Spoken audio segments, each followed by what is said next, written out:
오늘 본문 말씀은 마태복음 23장 23절부터 28절까지의 말씀입니다. 마태복음 23장 23절부터 28절까지의 말씀입니다. 본문 말씀을 다 함께 한 목소리로 봉독하도록 하겠습니다. 화 있을진저 외식하는 서기관들과 바리새인들이여, 너희가 박하와 회향과 근체의 11조는 드리되 율법에 더 중한 바 정의와 국률과 믿음은 버렸도다. 그러나 이것도 행하고 저것도 버리지 말아야 할지니라. 맹인된 인도자여, 하루살이는 걸러내고 낙타는 삼키는도다. 화 있을진저 외식하는 서기관들과 바리새인들이여, 잔과 대접에 겉은 깨끗이 하되 그 안에는 탐욕과 방탕으로 가득하게 된도다. 눈먼 바리새인이여, 너는 먼저 안을 깨끗이 하라. 그리하면 겉도 깨끗하리라. 화 있을진저 외식하는 서기관들과 바리새인들이여, 회칠한 무덤 같으니 겉으로는 아름답게 보이나 그 안에는 죽은 사람의 뼈와 모든 더러운 것이 가득하도다. 이와 같이 너희도 겉으로는 사람에게 옳게 보이되 안으로는 외식과 불법이 가득하도다. 아멘. 이 말씀을 가지고 이것도 행하고 저것도 버리지 말아야 할지니라, 23절에 있는 말씀을 발췌를 해서 제목으로 잡았습니다. 이것도 행하고 저것도 버리지 말아야 할지니라. 예수님께서 이 땅에 오셔서 가장 첫 번째로 하셨던 설교의 내용은 무엇이었냐면, 너희에게 복이 있을지어다, 축복을 선포하셨습니다. 예수님은 입을 열면 축복을 선포하십니다. 그리고 예수님께서 모든 사역을 마치시고 이 세상을 떠나 승천하실 때에도 승천하기 직전에 하셨던 것이 무엇이냐면, 손을 들어 축복하시고 그들을 떠나셨습니다. 예수님의 사역은 축복으로 시작해서 축복으로 떠났다고 볼 수 있습니다. 그러니까 하나님의 뜻은 무엇이냐? 우리 가운데 복이 있길 원하는 거죠. 그러니까 우리가 비록 멸망 가운데 있고 저주 가운데 있을지라도 하나님은 우리가 행복하기를 원하시고 하나님의 축복받는 삶을 살기를 원하신다는 것은, 이거는 성경이 일관되게 말씀을 하고 있는 것입니다. 그런데 그렇게 축복을 말씀하시는 예수님께서 오늘 말씀을 보니까 마태복음 23장만 봐도 화 있을진저 너희에게 화가 있을 것이고 너희에게 저주가 있을 것이고 너희에게 심판이 있을 것이다, 무려 7번이나 선포를 하고 있다는 거죠. 입만 여시면 너희에게 복이 있을지어다 라고 말씀하셨던 그 예수님께서 마태복음 23장에서는 심판과 저주의 내용을 쏟아내고 있습니다. 우리를 향한 하나님의 뜻이 축복인데 왜 이렇게 마태복음 23장에서는 심판과 저주를 말씀하시는 것일까?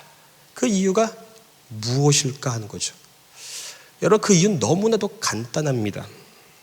하나님은 여러분들을 사랑하십니다. 마태복음 23장에 나와 있는 내용대로만 살지 않으면 너희가 살 것이다라는 거죠. 이대로만 살지 않으면 너희에게 심판이 임하지 않고 너희에게 화가 빗겨나갈 것이고 너희에게 저주가 사라질 것이다. 우리를 향한 사랑의 마음을 담아서 이 얘기를 하고 계시는 것입니다. 그러니까 마태복음 23장은 저주의 원리에 대해서 말씀을 하고 있고 심판의 원리에 대해서 말씀하고 있습니다. 어떻게 하면 우리의 인생 가운데 저주가 들어오고 어떻게 하면 심판이 들어오는가, 그 원리에 대해서 설명하고 있죠. 마태복음 5장은 축복의 원리에 대해서 설명하고 있죠. 어떻게 하면 축복이 우리의 삶 가운데 들어올 수 있고 어떻게 하면 우리의 가정 가운데 복이 임할 수 있는가. 그러니까 많은 사람들이 축복을 원합니다.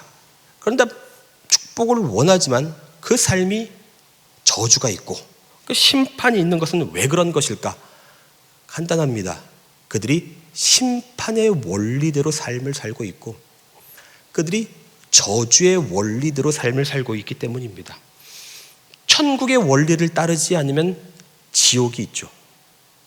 생명의 원리를 따르지 않으면 사망이 있죠. 축복의 원리를 따르지 않으면 저주가 있는 것입니다. 예수님께서 마태복음 23장에서 말씀하시는 것은 눈물로 호소하는 것입니다. 제발 이대로만 살지 말아라. 이대로만 살지 않으면 너희에게 복이 있을 것이다. 자, 우리가 23절을 한번 보도록 하겠습니다. 자, 23절 같이 한번 읽습니다. 화 있을진저 외식하는 서기관들과 바리새인들이여, 너희가 박하와 회향과 근체의 11조는 들이되 율법에 더 중한 바 정의와 국률과 믿음은 버렸도다. 그러나 이것도 행하고 저것도 버리지 말아야 할지니라. 많은 사람들이 하나님의 명령을 따라 소산의 11조를 드렸습니다. 바리새인들도 소산의 11조를. 그런데 바리새인들은 한 수를 더 떠서 박하와 회향과 근체의 11조까지 드렸다는 거죠. 박하는 향료고 회향과 근체는 약재인데 이것들은 굉장히 소량만 재배가 됩니다. 이런 것들은 11조를 내기도 어려울 뿐만 아니라 하나님께서 11조를 내라고 시킨 것도 아닙니다. 그럼에도 불구하고 바리새인들은 바득바득 우겨서 박하까지도 회향까지도 근체까지도 쥐어짜서 11조를 낸 거죠. 그것은 왜 그렇게 하는 것이냐면 다른 사람들이 나를 어떻게 볼까? 다른 사람들의 시선을 의식해서 그런 신앙생활을 하고 있다는 것입니다. 예수님의 지적은 이거죠. 너희가 눈에 보이는 것을 신경 쓰느라 눈에 보이지 않는 더 중요한 것들, 정의와 긍휼과 믿음을 버렸도다. 예수님은 이 사람들을 한마디로 정의합니다. 겉은 번지르르한데 내용은 없다. 너희는 외식주의자들, 율법주의자들이다. 이거죠. 자, 미가서 6장을 보면 율법주의가 정말 본질적으로 무엇이 잘못되었는가를 알려줍니다. 남 얘기가 아니기 때문에 남 얘기가 아니라서 우린 잘 들어야 됩니다. 미가서 6장 6절부터 9절을 먼저 같이 읽어보도록 하겠습니다. 내가 무엇을 가지고 야훼 앞에 나아가며 높으신 하나님께 경배할까? 내가 번제물로 1년 된 송아지를 가지고 그 앞에 나아갈까? 야훼께서 천천의 순양의 순양이나 만만의 강물 같은 기름을 기뻐하실까? 내 허물을 위하여 내 마다들을 내 영혼의 주로 말미암아 내 몸의 열매를 드릴까? 사람아, 주께서 선한 것이 무엇임을 내게 보이셨나니 야훼께서 내게 구하시는 것은 오직 정의를 행하며 인자를 사랑하며 겸손하게 내 하나님과 함께 행할 것이 아니냐. 여러분, 율법의 정신은 무엇입니까? 신앙생활의 본질은 무엇입니까? 하나님께 영광은 도대체 어떻게 돌리는 것입니까? 우리가 생각하기를 신앙이란 하나님께 영광 돌리는 것, 하나님을 기쁘게 하는 것은 우리가 무언가를 하나님께 드려야 된다고 생각을 하죠. 예배를 드리고 봉사를 드리고 11조를 드리고 박하와 회향과 근체를 드리고 드림으로써 하나님께 영광을 돌린다고 생각을 하고, 그러면 하나님께서 기뻐한다고 생각을 하기 때문에 우리는 그것이 신앙생활의 전부인 줄 알고 그렇게 신앙생활을 하는 경향이 있습니다. 그런데 미가서를 보면 이런 고백을 하는 거죠. 내가 1년 된 송아지를 하나님께 가지고 나아갈 때 하나님께서 그것을 기뻐하실까? 기뻐하지 않는다는 거죠. 천천의 순양을 가지고 하나님께 나아간다면 그 하나님께서 기뻐하실까? 기뻐하지 않는다는 거죠. 만만의 강물의 기름을 주님께 드린다 할지라도 주님께서 기뻐하실까? 기뻐하지 않는다는 거죠. 우리는 신앙생활의 본질을 내가 무언가를 주님께 드리는 것, 열심을 드리고 열정을 드리고 정성을 드리고 나 봉사 10년 했다 이거죠. 드리는 것을 하나님을 기쁘게 하고 한 게 영광 돌리는 거라고 생각을 하는데, 오늘 말씀은 그게 영광 돌리는 것이 아니다. 천천의 수양이 의미가 없다. 만만의 강물의 기름을 들여봐라. 하나님께서 그것을 기뻐하지 않는다라는 거죠. 그럼 뭐를 원하시느냐 하나님께서 말씀하시기를 사람아, 주께서 선한 것이 무엇임을 나에게 보이셨나니 야훼께서 너에게 원하시는 것은 오직 정의를 행하며 인자를 사랑하며 겸손하게 네 하나님과 함께 행하는 것이 아니냐. 여러분, 신앙생활의 본질은 무엇입니까? 긍휼을 행하고 사랑을 행하고 자비를 행하는 것이다 라고 말씀하고 있죠. 그런데 내가 신앙생활을 하면서 공의를 행하고 정의를 행하고 사랑을 행하고 자비를 행하면 문제가 발생합니다. 무슨 문제냐? 내 안에 공의가 없기 때문에, 사랑이 없기 때문에 사랑하고 싶어도 사랑이 안 되고, 긍휼을 베풀고 싶어도 미움이 생긴다는 거죠. 하나님께서 원하시는 것은 긍휼이고 자비고 공의고 사랑인데 막상 해보니까 안 되는 거죠. 왜 안 되느냐? 내 안에 그것들이 없기 때문에 그렇습니다. 그래서 우리가 그것을 가지고 하나님께 나아가서 기도하면 깨닫죠. 내 안에 없는 공의가 하나님의 안에 있다는 것을 깨닫고, 내 안에 없는 사랑이 하나님 안에 있는 것을 깨닫죠. 그래서 나한테는 없고 하나님한테만 있는 바로 그것을 내가 받는 것, 거룩을 받고 공의를 받고 사랑을 받고, 그래서 인자를 사랑하고 공의를 행하는 것이 하나님께 영광 돌리는 것이다. 영광 돌린다는 것은 드리는 걸 통해서 영광을 드리는 것이 아니라 하나님께 받는 것이 영광 돌리는 것이다. 드리는 게 영광 돌리는 것이 아니라 나한테 없는 그것, 하나님한테만 있는 그것, 거룩, 사랑, 공의, 그것을 내가 받는 것이 하나님께 영광 돌리는 것이다. 성경이 그것을 가르치고 있습니다. 자, 이 말씀을 우리가 예레미야를 통해서 다시 한번 살펴보면, 예레미야서 7장 4절부터 7절까지의 말씀입니다. 자, 우리가 이것을 한 목소리로 같이 봉독합니다. 너희는 이것이 야훼의 성전이라, 야훼의 성전이라, 야훼의 성전이라 하는 거짓말을 믿지 말라. 너희가 만일 길과 행위를 참으로 바르게 하여 이웃들 사이에 정의를 행하며 이방인과 고아와 과부를 압제하지 아니하며 무지한 자의 피를 이곳에서 흘리지 아니하며 다른 신들 뒤를 따르는 화를 자초하지 아니하면 내가 너희를 이곳에 살게 하리니 곧 너희 조상에게 영원 무궁토록 준 땅의 니이니라. 예레미야 당시의 유대인들이 무슨 말을 했냐면 이런 말을 했습니다. 성전을 가리켜서 이것은 야훼 성전입니다. 하나님이 거하시는 성전입니다. 하나님이 기뻐하는 성전이고 하나님께서 영광받는 성전입니다. 우리가 이 거룩한 성전을 소유하고 있는 이상 어떻게 우리에게 심판이 임하고 어떻게 우리에게 화가 임하겠습니까? 어떻게 우리에게 저주가 임하겠습니까? 우리가 이렇게 성전에서 하나님을 예배하고 예배를 드리고 제물을 드리고 제사를 드리고 봉사를 드리고 열심을 드리고 정성을 드리고 열정을 드리는데, 우리가 그렇게 하나님을 영광스럽게 하고 있는데 어찌 하나님께서 우리가 동행하지 않겠습니까? 어찌 하나님께서 우리에게 보호하지 않을 것이며 어찌 하나님께서 우리에게 축복 주시지 않겠습니까? 이런 말을 한 거죠. 그때 하나님께서 뭐라고 말씀하시냐면 저 말은 거짓이다라는 거죠. 저 말에 속지 말라는 거죠. 이것이 야훼의 성전이라고 하는 그 거짓말에 넘어가지 말라는 것입니다. 저거 다 거짓말이다는 거죠. 나는 거기에 없다는 것입니다. 나는 그 성전에도 없고 나는 그들이 드린 것을 기쁘게 받지도 않고 나는 그들과 동행하지 않는다는 것입니다. 여러분, 성전이란 무엇입니까?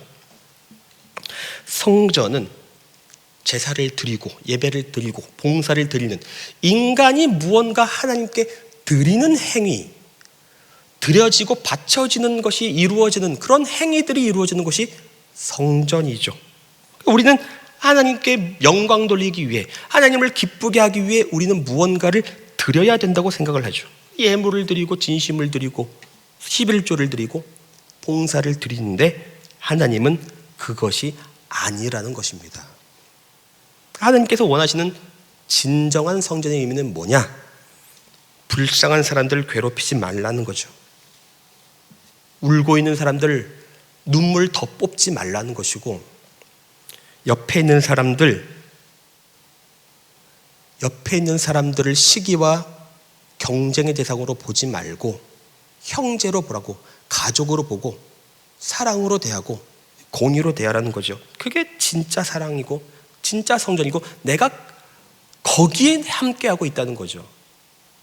그런데 막상 내가 말씀에 순종해보지 않으면 우리의 신앙은 정체가 되지만, 그 하나님의 말씀에 순종을 해보면 안 된다는 것을 깨닫죠.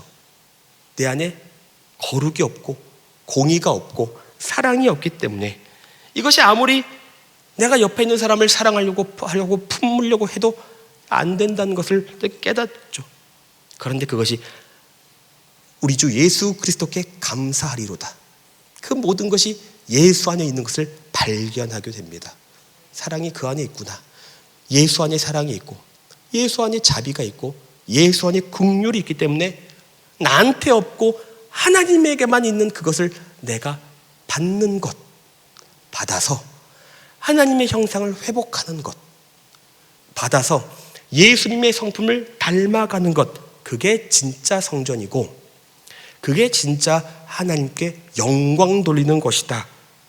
성경은 이제 그것을 얘기하는 거죠. 쉽게 말해서 드리는 것이 아니라 받는 것이 하나님께 영광 돌리는 것이다 라는 것입니다. 그게 신앙이다 라는 거죠. 우리가 이러한 신앙의 본질을 모르면 어떻게 되냐? 나 예배 드렸다 이거예요. 나 교회 직분 받았다, 나 봉사하고 있다, 나 할 일 다 했다 하면서 거기에 나의 의로움에 만족을 하고, 이만하면 남들보다 신앙생활 잘하고 있다 해서 만족하면서 거기서 멈춘다는 것이죠. 하나님께서 나에게 축복을 줄 것이고 하나님께서 나와 함께 하실 것이다 라고 착각하면서 거기서 멈춰 있다는 거예요. 예수님께서 바로 그걸 지적하고 있습니다. 너희가 겉모습은 있지만 회양과 박하와 근체를 드리는, 열정을 드리고 열심을 드리는 겉모습은 있지만 내용이 없도다. 긍휼이 없고 정의가 없고 사랑이 없도다. 그거를 지적합니다. 물론 우리가 예배를 드리고 교회에서 직분을 받고 봉사를 해야죠. 근데 성경 말씀을 잘 보셔야 됩니다. 예수님께서 말씀하신 것은 그것을 하되, 그러나 거기서만 머물면 화가 있다는 것입니다. 자, 마태복음 23장 23절을 다시 보면 성경은 잘 보셔야 됩니다. 화 있을진저 외식하는 서기관들과 바리새인들이여, 너희가 박하와 회양과 근체 11조는 들이되 율법에 더 중한 바 정의와 긍휼과 믿음은 버렸도다. 그러나 이것도 행하고 저것도 버리지 말아야 할지니라. 이것도 행하고 저것도 버리지 말아야 할지니라. 11조도 하고 박하와 회양과 근체를 드리고 하는 것을 예수님께서 비판하지 않으셨다는 거죠. 오히려 격려하셨습니다. 11조 해라, 더 해라, 교회 직분 받아라, 봉사해라. 주님 그거 비판하지 않으셨다는 겁니다. 격려하시죠. 그러나 주님께서 말씀하시는 건 뭐냐? 문제는 그것만 하는 것이 문제고, 그것만 하는 사람에게 뭐가 있을 것이다? 화가 있을 것이다. 이것도 행하되 이것만 하지 말고 저것도 행하라는 거죠. 박하와 회양과 근체 11조도 드리되 뭐 또 해라? 긍휼과 믿음과 사랑, 이것도 버리지 말아야 할지니라. 그러니까 오늘 우리에게 주시는 내용은 계속 그겁니다. 박하 들었다고 해서, 내가 무언가를 하나님께 드렸다고 해서 그 겉모습에 만족하지 말고, 하나님은 중심을 보시는 분이기 때문에 내용까지도 채워라. 긍휼로 너의 믿음을 주관하게 하고 사랑으로 너의 신앙생활을 주관하게 해서 겉모습만 번지르르한 신앙생활을 하지 말고 그 내용을 채운 신앙생활을 하면 화가 빗나갈 것이고 저주가 빗나갈 것이고 하나님께 영광 돌리는 것이고 너에게 축복이 임할 것이다. 기독교 신앙의 가장 어려운 점은 뭐냐면 항상 이러한 율법주의의 도전을 받는다는 것입니다. 직분과 상관이 없어요. 목사도 율법주의에 항상 넘어지고, 장로님도 권사님도 예외가 없습니다. 단 한 사람 예외 없이 전부 다 모든 사람이 항상 이러한 율법주의 앞에서 신앙생활을 씨름하고 도전을 받게 되어 있습니다. 대표적인 것이 뭐냐면 성경을 읽거나 기도를 하거나 금식을 하는 문제가 그렇죠. 성경을 읽어야죠. 성경을 읽는 거 잘하는 거죠. 기도해야죠. 때로는 필요하면 금식도 해야죠. 그런데 그것만 하면 화 있을진저라는 겁니다. 그래서 성경을 왜 읽습니까? 성경을 읽는 이유는 나 성경을 읽었다가 아니잖아요. 나 이 성경 백독했다 이게 아니잖아요. 성경을 읽는 것은 하나님의 뜻을 이해하고 하나님의 뜻을 수행하려고 읽는 것이고, 기도는 왜 합니까? 하나님의 성품을 담기 위해서 하는 건데, 그런데 우리는 그런 것보다도 나 11조 냈다, 나 봉사 20년 했다, 그걸로 끝나고 그걸로 만족하면서 그 자리에 머물기 때문에 그 겉모습에 만족하고 회칠한 무덤처럼 그 속에는 내용은 없고 부패가 있는데 겉모습만 번지르르한 신앙생활을 가리켜서 주님께서 화 있을진저라고 얘기를 하고 있습니다. 여러분, 율법의 본질은 겉모습에 있지 않습니다. 율법의 본질은 정의와 긍휼과 사랑과 믿음에 있습니다. 11조를 하고 선교를 하고 구제를 하는 이 모든 것은 본질의 표현에 불과한 것이지, 본질이 채워지면 겉모습은 저절로 되게 되어 있습니다. 여러분, 우리가 신앙을 하는데 우리가 중요하게 생각해야 될 것은 신앙생활을 하고 있지만 정말 내 안에 하나님의 공의가 있는가를 봐야 됩니다. 내가 기도하고 있는데, 찬양하고 있는데, 찬양은 가사들이 아름답죠. 입술로는 아름다운 말을 하는데 정작 네 마음은, 너의 마음은 아름답냐 하는 것이죠. 그 마음 가운데 부패는 없는가, 거짓은 없는가, 위선은 없는가. 여러분, 사람의 깊은 내면을 그 누구도 볼 수 없습니다. 아무도 못 봅니다. 하나님만 보십니다. 음란하고 더럽고 추악하고 음모가 있고 술수가 있고 그런 모든 것을 하나님께서 보십니다. 여러분이 기도하고 구제하고 찬송을 할지라도 하나님은 여러분의 깊은 내면을 보십니다. 그 안에 도대체 무엇이 있고 어떠한 마음으로 구제하고 있는가, 어떠한 마음으로 예배드리고 있는가, 어떠한 마음으로 봉사하고 있는가, 하나님은 그걸 보십니다. 찬양은 입으로 하지만 정말 중요한 것은 찬양하고 있는 그 사람의 마음이 중요한 것입니다. 신앙 깊은 곳에 깨끗함이 있는가, 순결함이 있는가, 이기적인 동기가 없는가. 여러분, 우리가 집을 팔아서 헌금을 한다 할지라도 주님은 거기에 관심이 없으십니다. 주님은 집을 팔아서 헌금을 하는 그 사람 마음 가운데 부패는 없는가를 보십니다. 그래서 아나니아와 삽비라가 집 팔아서 헌금을 했지만 하나님께서 그 안에 있는 부패를 보셨고 위선을 보셨고 거짓을 보셨기 때문에 뭐가 임합니까? 화 있을진저. 그래서 화가 임한 것입니다. 하나님은 우리 안에 있는 부패를 보십니다. 정직을 보시고 마음을 보십니다. 우리의 정말 신앙 깊은 곳에 무엇이 또아리를 틀고 있는가. 여러분의 마음 깊은 곳에 하나님의 눈물이 있어야 됩니다. 사랑이 있어야 되는 것이고, 그러면 진짜 신앙입니다. 현장에서 가늠하다 잡힌 여자가 있습니다. 그 여자는 죄인 중에 죄인이지만 하나님께서 뭘 보시냐면 그 여자의 저 깊은 곳에 있는 가난한 심령을 보십니다. 회개하는 마음을 보시고 용서해 주셨습니다. 하나님, 예수님께서는 세리를 보시고 세리가 자랑할 것이 무엇이 있겠습니까?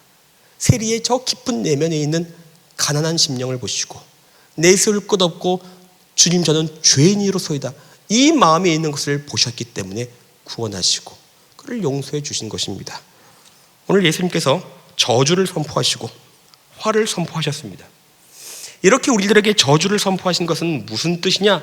제발 이렇게만 살지 말라는 것입니다.